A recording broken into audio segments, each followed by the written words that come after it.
भय का सामना करना ही भय से मुक्ति पाने का एकमात्र तरीका क्यों है? क्या कोई दूसरा तरीका भी हो सकता है? भय तथ्य नहीं है अभिषेक, भय कल्पना है। दिन भर तुमने डर में बिताया हो, रात को सो जाते हो, भय बचता है। दिन भर तुम डरे सहमे घूम रहे थे, झपकी आ गई, भय कहां गया? कहां गया भय? हां, पुनः जागृत चेतना में आओगे, भय का संचार पुनः हो जाएगा। देख नहीं रहे हो कि भय का रिश्ता तुम्हारी चेतना की अवस्था से है? भय में अगर कुछ तथ्य होता या भय में कोई वस्तुगत सत्य होता तो तुम्हारी चेतना बदलते ही भय कैसे हट जाता?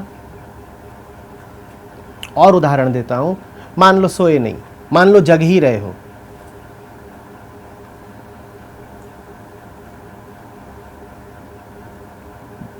₹10 खो जाने के डर में डूबते थे, उतराते थे,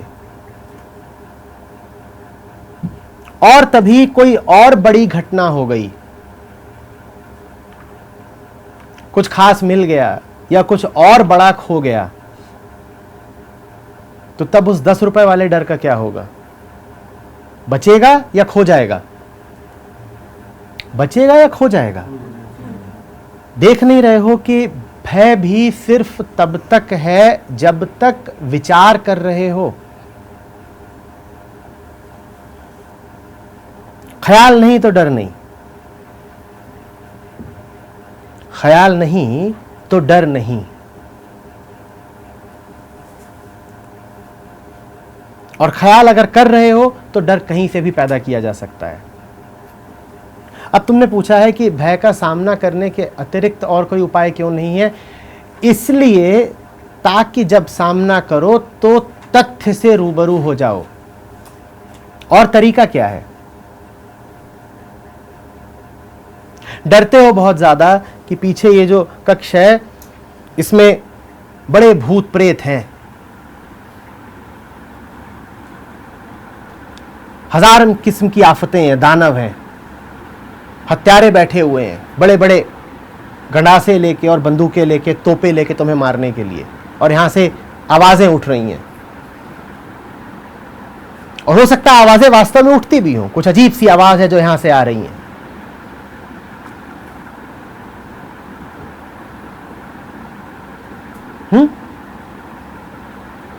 और तुम यहां बैठे बैठे सिहरे जा रहे हो, रोए जा रहे हो, मेरा होगा क्या? इतने सारे दुश्मन यहां इकट्ठे हो गए हैं मुझे मारने के लिए। तब मैं कहता हूं कि जरा श्रद्धा रख के, दिल पे हाथ रख के दरवाजा खोल दो और जिससे डर रहे हो उसका सामना कर लो। तुम देखोगे कि वहां पर 2 बकरी के बच्चे हैं, वो मिमिया रहे हैं।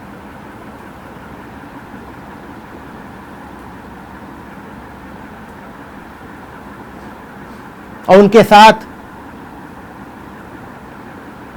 एक बिल्ली का बच्चा, एक कुत्ते का पिल्ला भी हो सकता है।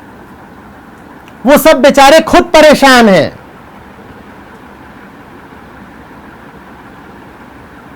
सब मिला जुला सामूहिक एक आर्तनाद कर रहे हैं कि हमें बचाओ, और तुम उनसे डरे बैठे थे। तुम्हें लगता था ये पता नहीं कैसी विचित्र आवाजें उठती हैं, मेरे सब दुश्मन इकट्ठा हो गए हैं और मेरे विरुद्ध साजिश कर रहे हैं। तुम इस डर में सिर्फ उस क्षण तक रह सकते थे जिस क्षण तक तुमने दरवाजा खोला नहीं। दरवाजा खोलना बहुत जरूरी है। जिससे डर रहे हो उसको ठीक ठीक देखना बहुत जरूरी है।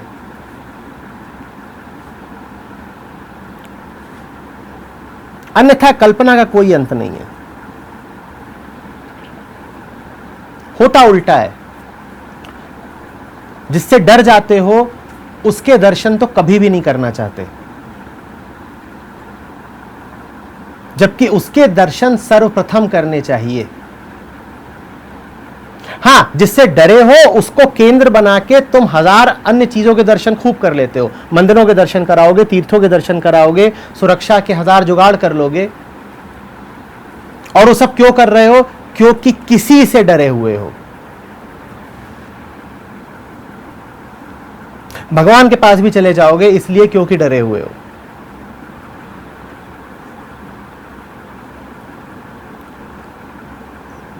भगवान के पास जाना जरूरी है या दरवाजा खोल देना?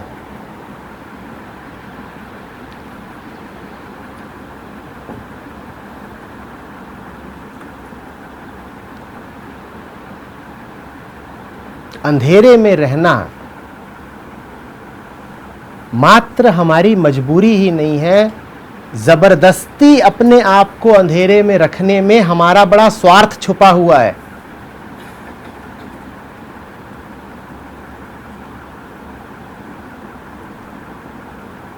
दो समुदाय हैं, दोनों में आपस में अगर वैमनस्य हो जाए तो देखिएगा वो मिलना जुलना बंद कर देते हैं। दो परिवारों में आपस में वैमनस्य हो जाए वो मिलना जुलना बंद कर देते हैं। दो देशों में हो जाए उनमें नागरिकों की आपसी यात्राएं बंद हो जाती हैं। आप ये ना समझिएगा कि ये सब कुछ इसलिए हो गया है क्योंकि बैर है। मामला जरा अलग है। बैर को बचाए रखना है, इसीलिए मिलना जुलना बंद करना जरूरी है। मिलना जुलना शुरू हो गया, बैर बचेगा नहीं। बैर, दूजापन, परायापन, भय, ये सब कल्पना में ही फलित होते हैं।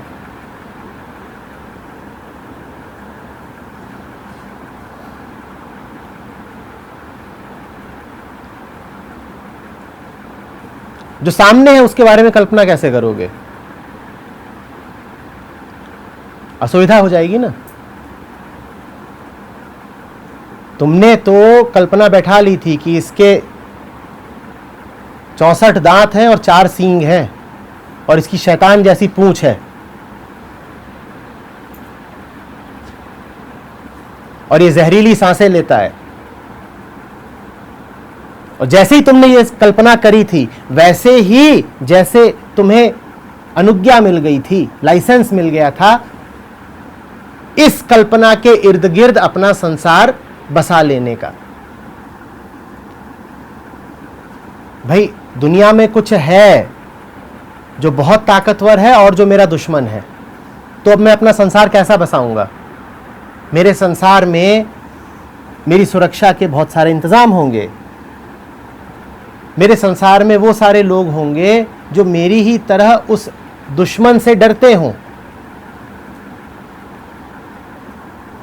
मैं घर नहीं बनाऊंगा, फिर मैं किला बनाऊंगा। मोटी दीवारें होंगी, पक्के दरवाजे होंगे। मेरे पास फिर जो कुछ भी होगा अस्त्र की तरह होगा। मेरा ज्ञान भी फिर क्या होगा? मेरा अस्त्र होगा, हथियार होगा, क्योंकि मैं अब लगातार लड़ाई पर हूं। I am at war.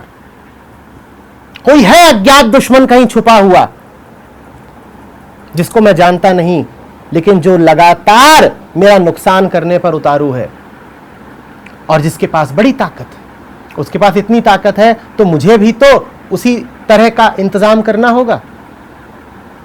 अब ये सारा इंतजाम आपने कर लिया है एक काल्पनिक दुश्मन को केंद्र में रख के। आप कभी चाहेंगे अब कि उस दुश्मन से वास्ता पड़े? उस दुश्मन को देख लिया तो बड़े अपमान की बात हो जाएगी। अपमान क्यों? सिद्ध हो जाएगा कि हम मूर्खतापूर्ण कल्पनाओं में जीवन बर्बाद करते रहे। जिस दुश्मन से निपटने के लिए ये इतनी योजनाएं करी, इतनी बंदूकें खरीदी, इतनी तोपें खरीदी, इतना पैसा इकट्ठा किया, इतने रिश्ते बनाए, इतने लोगों की गुलामी करी, इतनी जगह जाके तलवे चाटे,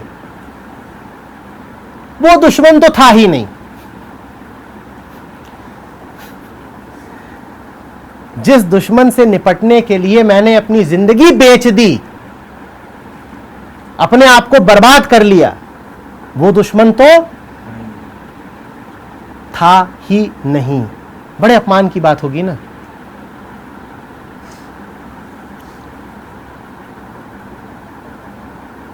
तो यहां बिल्ली के बच्चे, बकरी के बच्चे, कुत्ते के बच्चे रिरिया रहे हैं, मिमिया रहे हैं, और वो जितना वहां से कू कू कू कू कू कू कर रहे हैं, उतना यहां आप और सतर्क हुए जा रहे हैं। आयातित तोपें मंगवाई हैं और सबका मुंह दरवाजे की ओर कर रखा है कि जो ही राक्षस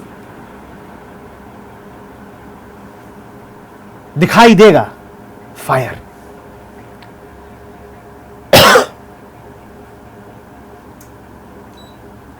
इसलिए कहता हूं अभिषेक कि सामना करना जरूरी है। सामना करने से मेरा मतलब लड़ाई करना नहीं है। भय का सामना करने से मेरा अर्थ ये नहीं है कि जिससे भय लगता है उससे जाके उलझ जाओ, उसको जाके पटक दो। मेरा आशय है कि जिससे डरे जा रहे हो उसको एक बार देख तो लो, उसमें कुछ ऐसा है भी जिससे डर सको या नहीं।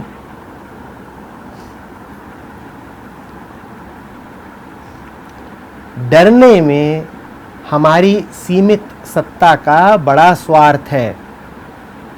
न डरने में हम मिटते हैं। समझिएगा, आप जो हैं, आपको बचाए रखने के लिए डर आवश्यक है। जैविक रूप से भी डर इसीलिए होता है ताकि शरीर बना रहे। वो जो जैविक डर होता है वो कम खतरनाक होता है। वो ऐसा ही होता है कि अचानक आपके सामने एक जहरीला सांप आ जाए, आप बिदक के दूर हो जाते हैं। वो डर खतरनाक नहीं होता क्योंकि उस डर की कोई आयु नहीं होती। आप और सांप अचानक एक दूसरे के सामने पड़ जाएं, आप देखिएगा क्या होगा, दोनों बिदक के एक दूसरे से दूर हो जाएंगे। वो डर मन पर कोई गहरा आघात नहीं करता क्योंकि समय ही नहीं मिलता डरने के लिए। आप सड़क पर जा रहे होते हैं, जरा बेख्याली में हैं, आप देखते हैं एक ट्रक आ रहा है आपकी ओर, आपने देखा है झटके से हट जाते हैं। है वो एक प्रकार का डर, पर वो वैसा डर नहीं है जिस डर में हम जीते हैं। वो डर नहीं है जो रातों को आपकी नींद खराब कर दे। वो डर है जो बस शरीर की रक्षा के लिए आवश्यक है, और उस डर में कोई बुराई नहीं। वो एक तरह की नैसर्गिक सतर्कता है, बस उसे डर कहना भी उचित नहीं होगा। हम दूसरे डर में जीते हैं। हम उस डर में जीते हैं जो शरीर की नहीं, अहंकार की रक्षा करता है। शरीर मात्र की रक्षा करने वाला डर दूसरी चीज है। वो ऐसी सी बात है कि आपने अचानक गर्म चाय उठा ली और बहुत गर्म लगी तो आप तुरंत से झटके से वापस रख देते हैं। या आप खेल रहे हैं, अचानक आपकी ओर बहुत तेजी से गेंद आ रही है, आप तुरंत कुछ इस तरीके से उसको लेते हैं कि वो आपकी सीने पे ना लगे या आपकी आंख पर ना लगे। हम सीना या आंख नहीं बचाना चाहते, हम भीतर बैठे अपने पिद्दीपन को बचाना चाहते हैं।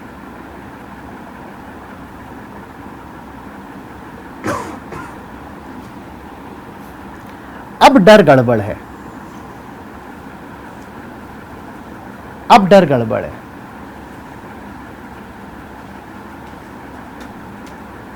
लेकिन नहीं, आप कहेंगे इसीलिए तो डर जरूरी है।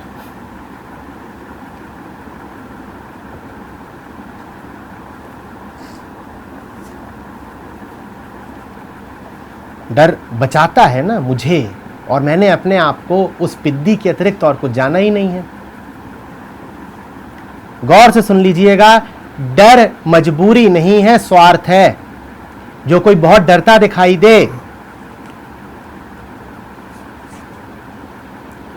वो सहायता का, संवेदना का बाद में पात्र है।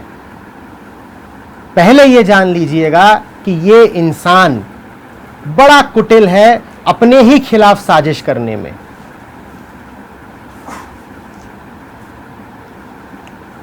डरपोक आदमी सहायता का पात्र बाद में है।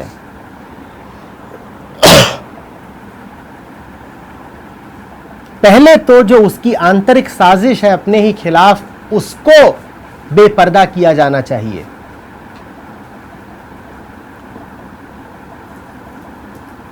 वो डर इसलिए रहा है क्योंकि डरने में सुविधा है, डरने में न्यस्त स्वार्थ है। वो डरना छोड़ देगा तो बहुत सारी सुविधाएं जो उसको मिलती हैं वो नहीं मिलेंगी। घर का एक बच्चा है, उसकी उम्र हो गई है अब अकेले सोने की, मां उसको अकेला सुला देती है। वो कुछ बातें सीख लेता है। वो कहता है अगर मैं चिल्लाऊं कि मुझे डर लग रहा है तो मुझे मां की संगति मिल जाएगी।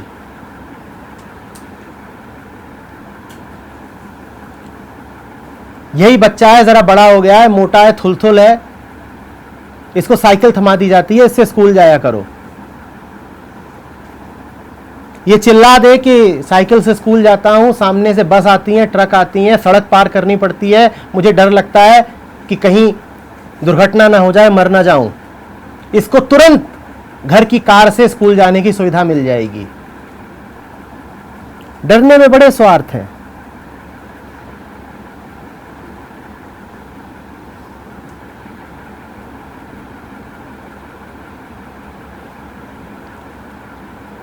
लेकिन जब कोई डर करके आपसे सहायता मांगता है तो देखिएगा आपके अहंकार को कितना भला लगता है। कोई आपके सामने घोषणा कर दे, मैं निर्भय निडर अभीत हूं, आपको जरा बुरा सा लगेगा। आप कहेंगे बहुत चौड़ा हो रहा है, कहता है निर्भय हूं, निडर हूं, अभीत हूं, मुझे डर नहीं लगता।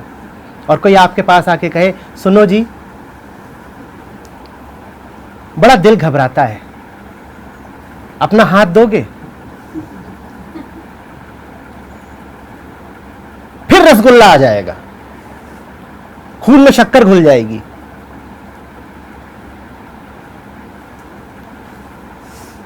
कितने ही खानदान ऐसे चल निकले।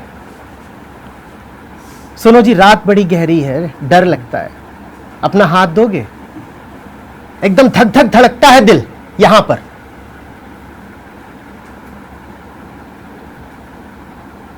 और वहां से पूरा फिर एक वंश निकल पड़ेगा।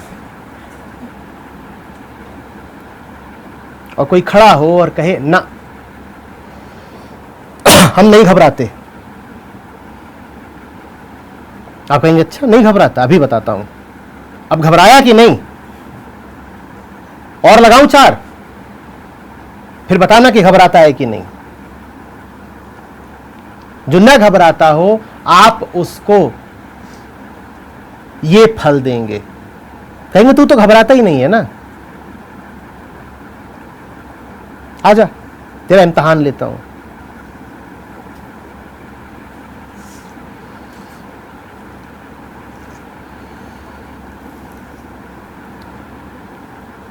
डर स्वभाव नहीं है, डर स्वार्थ है।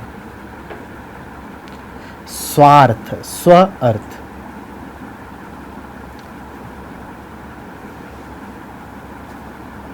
मन को, मन के ढर्रों को, धारणाओं को, झूठों को, कल्पनाओं को बचाए रखने के आंतरिक षड्यंत्र को कहते हैं डर। डर का अर्थ है कुछ छिन जाएगा। क्या छिन जाएगा? हमारे झूठ छिन जाएंगे। सच से सामना हो गए तो झूठ छिन ही जाएंगे ना, इसीलिए हम दरवाजा खोलेंगे नहीं। यही तो डर है।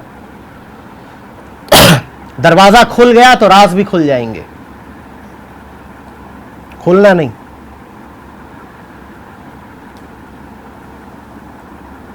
बकरी के बच्चे को प्रेत साबित किए रहना।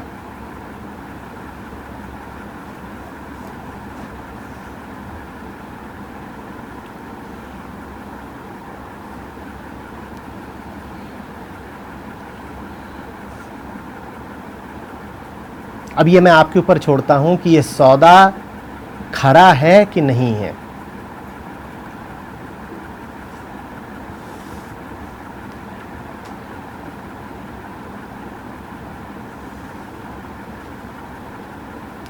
डरते हो तो कुछ मिलता है, बिल्कुल मिलता है। क्या मिलता है? सहारा मिलता है, सुविधाएं मिलती हैं।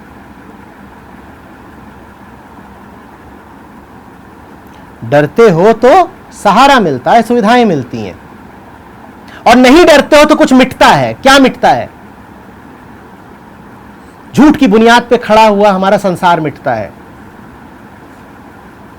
उधर कुछ मिलता है, इधर कुछ मिटता है। ऊपर ऊपर से तो ऐसे ही लगता है कि उधर को जाओ जहां कुछ मिलता है, लेकिन आप गुणी ज्ञानी लोग हैं, आपके ऊपर छोड़ता हूं।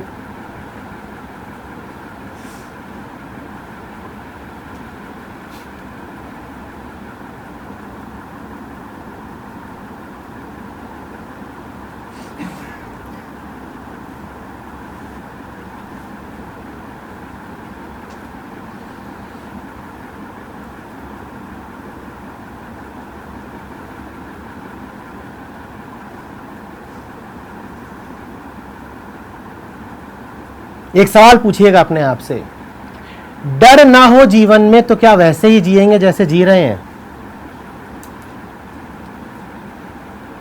डर ना हो जीवन में तो क्या एक कदम भी उधर को उठाएंगे जिधर को रोज चले जाते हैं? तो देखिए डर ने कर क्या डाला है।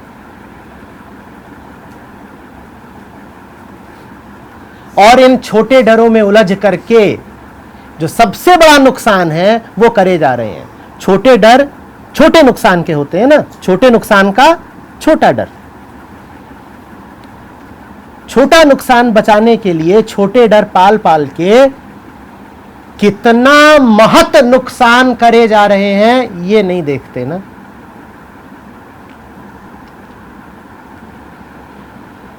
एक सवाल और है, डरे ना हो आप यदि तो आपकी आंखें क्या वैसी ही होंगी जैसी हैं? चेहरा वैसा ही होगा जैसा है? हमारा चेहरा यूं ही कैसा भी नहीं होता।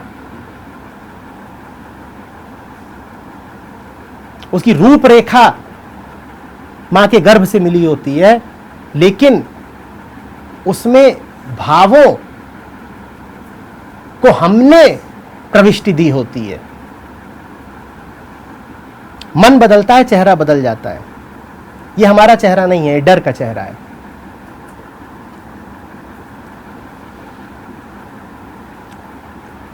जैसे जैसे आपके चेहरे से डर जाता रहेगा वैसे वैसे आपकी आंखें, आपका चेहरा, आपके भाव, आपके माथे की त्योरियां सब बदलते रहेंगे।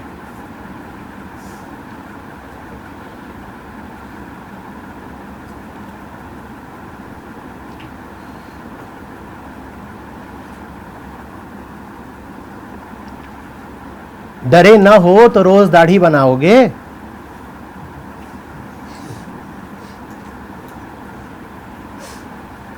डरे ना हो तो इतने प्रसाधन लगाओगे?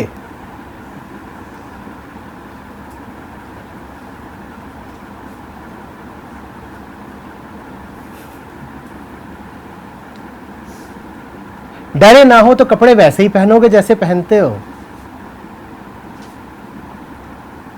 डरे ना हो तो चलोगे वैसे ही जैसे चलते हो? डरे ना हो तो उन्हीं लोगों से मिलोगे जिनसे मिलते हो?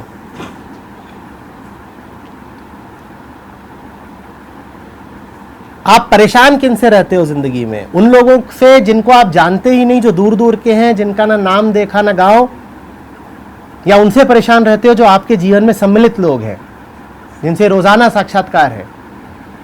किससे?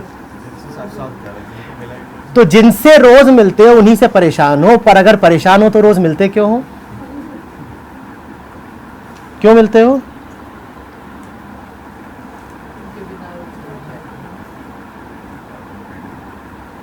छोटा सा दिल है, धड़क जाता है, क्या करें। सुनो जी, बहुत डर लागे है।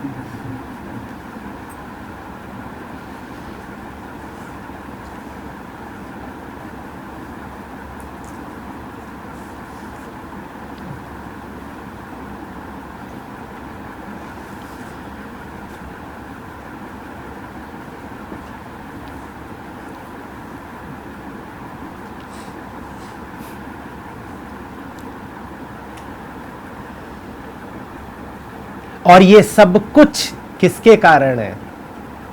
क्यों जिंदगी यंत्रणा, नर्क?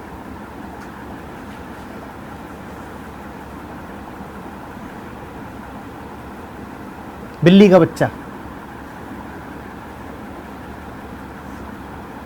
वो बिल्ली का बच्चा जिसको प्रेत बनाए रखने में हमारा बड़ा स्वार्थ है।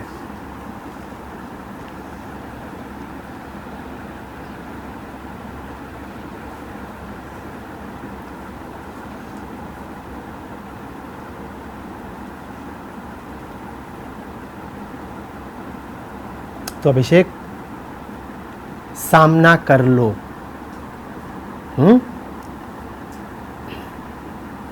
वारिरा भरम सब दूर।